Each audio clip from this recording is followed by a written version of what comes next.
नमस्कार। आज का हमारा विषय है हिंदी, जिसमें हम जानेंगे लेखक का जीवन परिचय। यानी अब मैं आपको बता देता हूँ, जब आप 8 के बाद 9th क्लास में आते हैं तो 9th क्लास में जो है हिंदी पूरी की पूरी हमारी बदल जाती है। बदल कैसे जाती है? उसमें व्याकरण तो होता है, लेकिन उसके साथ साथ हमें लेखक और साथ साथ में जो संस्कृत खंड मतलब कि विभाजित हुई है हमारी जो हिंदी है, जैसे संस्कृत खंड हुआ और फिर गद्य हुआ, पद हुआ, यानी नए नए आपको ये खंड देखने को मिलते हैं। तो देखिए, जैसे कि एक है लेखक का जीवन परिचय मैं आपको बताने जा रहा हूँ इस वीडियो में। यानी जो प्रश्न पत्र आएगा आपका, जिसमें आपको लेखक का जीवन परिचय लिखना होगा, जैसे कबीरदास, सूरदास और भी जो लेखक हैं उनके बारे में आपको लिखना होगा। चॉइस आती है, ठीक है। देखो, तो किसी एक का आपको या दो का जीवन परिचय अच्छे से याद कर लेना है, और ये आता है प्रश्न पत्र 4 या 5 नंबर का, ठीक है। तो मैं आपको लेखक का जीवन परिचय बताने वाला हूँ। चलिए स्टार्ट करते हैं। महाकवि भूषण ये लेखक का नाम है और इनका हम जीवन परिचय जानने वाले हैं इस वीडियो में।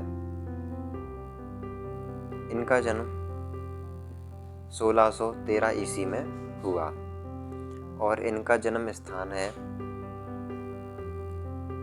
कानपुर। कानपुर में एक गांव या शहर गांव पड़ता है वैसे, तिकवापुर, यहाँ पर इनका जन्म हुआ था। पिता का नाम है रत्नाकर त्रिपाठी। इनकी रचना यानी कृतियाँ: शिवराज भूषण शिवा बावनी छत्रसाल दशक। ये इनकी रचना यानी कृतियाँ कहते हैं। रचना को हम कृतियाँ भी कह सकते हैं। और उसके बाद है प्रधान रस वीर, भाषा ब्रज, शैली ओजपूर्ण वर्णात्मक शैली है।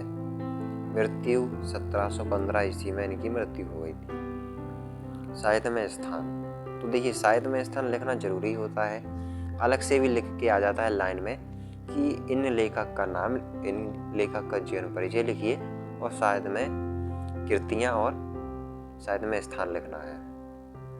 तो इनका स्थान है, इन्हें रीतिकाल के कवियों में एक विशेष स्थान प्राप्त था तथा इन्होंने राष्ट्रीयता की भावना को जागृत किया। अब क्वेश्चन में आ जाए बहुविकल्पीय में कि हिंदी साहित्य के राष्ट्रीयता की भावना को जागृत किस कवि ने किया?